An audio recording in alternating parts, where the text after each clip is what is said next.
kii dafay laaj ndox bi jógee ci góor gi woyof mën na ko tere am doom. Bien sûr bu fekkee ndox buy jógee ci ku góor dafa woyof da koy tere am doom. lan mooy ndox bu oyof ci ku góor?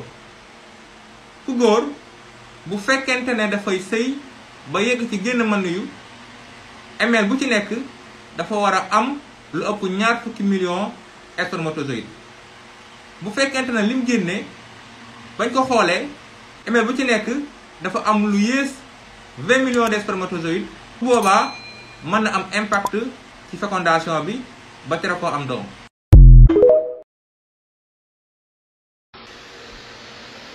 ki day laaj ndax infection mën na tere am doom. bien sûr am na infection yoo xam ne mën na tere am doom ndaxte bu fekkee infection bi dafa am impact sur la nature de la glaire cervicale mën na am impact sur la fertilité ba tere ko am doom. parce que glaire cervicale bi ci jamono ji nga xam ne day favorable pour faciliter la fécondation dañu naan dafay fluide. te bu fekkente ne infection am na day modifier sa fluidité et sa transparence su boobaa day impacter sur la fécondation donc day impacter sur la grossesse. laaj neen dafa am perte blanche yu bëri lool lan mooy solution bi? perte blanche su bëree te nekkul ëmb nekkul période de fertilité ñuy seet yeneen mandarga yi nga xam ne moom lay àndal. mandarga yi muy àndal bokk na ci perte blanche yoo xam ne day changer couleur maanaam dootu transparente mais day am beneen couleur waaye tamit perte blanche yi su boobaa day xeeñ day am beneen xet. perte blanche yi également buy ñëw da ngay gis ne sa kanam day xesan.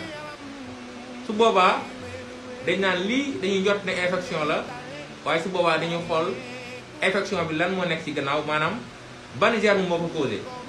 parasite la, bactérie la, wala virus la, wala champignon la. lu mu ci mënta doon dañ koy faj selon li nga xam ne moo causé feebar boobu.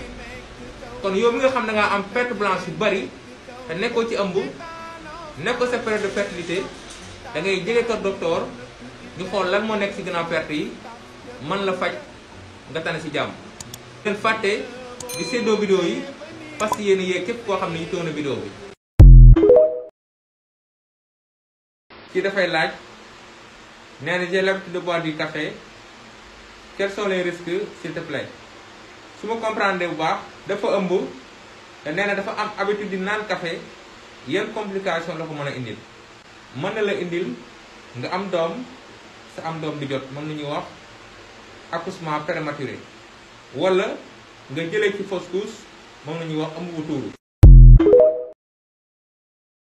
ci dafay laaj ndax boo defee planification di gis règle wàññiwul dara. am na ñoo xam ne bu ñu defee planification familiale dañuy continuer di gis seeni règle di gis deret comme ni ñu ko doon gisee. am na ñoo xam ne day gën a yokk seen jour règle, am na ñoo xam ne da koy gën a wàññi. am na ñoo xam ne lu ñuy gis ci deret day gën a wàññeeku. am na ñoo xam ne lu ñuy gis deret entre les règles waaye loolu lépp du problème moom ak garab bi ñoo ànd ay effets secondaires la. ñi nga xam dañ koy gis te bokkul ak seen bésu règle loolu la ñuy wax spotting. soo demee sa sage-femme day régler problème bi. loolu ak planning bi ñoo ànd. loolu mënul ñàkk garab boo jël am na ay effets secondaires waaye jàppal ne yàqul dara ci sa planning. suñu chaîne YouTube mën ngeen jaar ci bio bi pour dem ci YouTube bi wala ngeen tàppi ci barre de recherche YouTube Kër Docteur. bëri na ñoo xam ne dañoo am tension wala njot tension toog ci kër yi. am na ñoo xam ne am nañu tension waaye ba ñu jotee ci ñoom tension ba léegi ñëwaatuñu hôpital def confirmation. am na ñoo xam ne am nañu tension ba tàmbali seen traitement waaye dañu ko tàmbali ay weer wala ay at arrêté ko dematuñu hôpital. am na ñoo xam ne ñu ngi jël seen traitement waaye respecté wuñ conseil hygiéno-diététique yi. maanaam lekk yi leen wax ñu bàyyi ko wala ñu wàññi ko bàyyiwuñu ko wàññiwuñ ko. mbokk yi ñu leen nuyu leen ziar leen ñaanal jàmm. bu fekkee gan ngeen ci kër gi mën ngeen partage ngir yéeg képp ku yittewoo vidéo bi. bisimilah ñu tàmbali waxtaan bi. ngir tàmbali waxtaan bi dañ leen wax yan schéma lañu war a jaar ba confirmer ne nit dafa am tension waaw wala déet waaye tamit dañ leen jox ay xeet ak xalaat ci ku am tension nan la war a def ba mucc ci tension boobu du ko indil benn loraange. ban schéma lañ war a jaar ne diw daa am tension waaw wala déet. diw mi nga xam ne dafa ñëw hôpital moo xam da doon faju wala ñëw di xool ci tension bi gën a mag ñu naan ko tension systolique bu fekkee dafa romb wala mu yegg 14 waaye yeggul 18 wala bi nga xam ne moo gën a ndaw ñu naan ko tension diastolique dafa yegg 9 wala mu romb ko waaye yeggul 11 kooku dañuy njott ci moom tension ba pare jox ko rendez-vous ñetti fan pour confirmation maanaam bu ñëwee ñu xoolaat ndax dëgg-dëgg tension la waaw wala déet bu yéegaatee dañ koy confirmer ne kii dafa am tension jox ko ay rendez-vous pour topp tension bi. ki nga xam ne nii dafa ñëw première fois tension am bi gën a mag yegg 18 ak wala tension bi gën a yegg 11 wala mu romb ko kooku dañuy confirmer ci tey ne dafa am tension ba pare commencer traitement bi ba pare jox ko ay rendez-vous pour topp tension bi.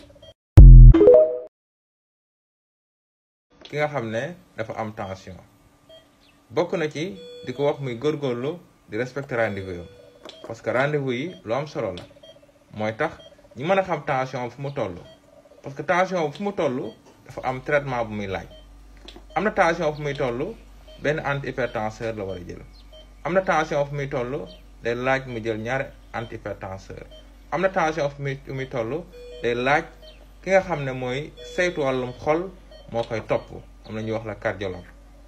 liñ koy conseiller mu fexe ba moytu lépp loo xam ne lekk la bu yégal tension bokk na ci xorom rax si doole xoromu gudd bi.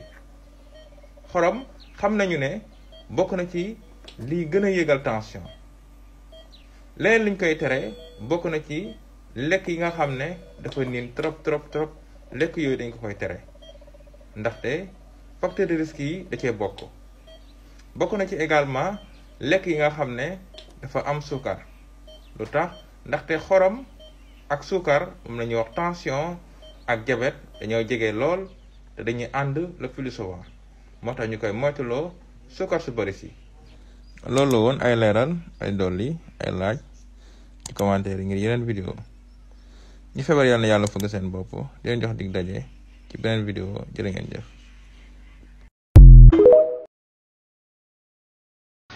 kii dafay laaj période de fertilité pour 30 32 34 jours de cycle kii cycle am dafa régulier bu boobaa dañuy jël nombre de jours de cycle bi mooy 14 jours par exemple soo jëlee 30 mooy 14 mu jox la 16 jours 16e jour mooy jour d'ovulation bi mais da ngay jël 14 15 16 17 18 19 mooy période de fertilité bi su bañee ñàkkaa tombé ci bésu ovulation bi day fexe di sëy ci juróom-ñaari fan yooyu. ki dee laaj est-ce que ku ëmb mën na naan garabu saan bien sûr ku ëmb day naan garabu saan su commencé dugg ci 2e trimestre am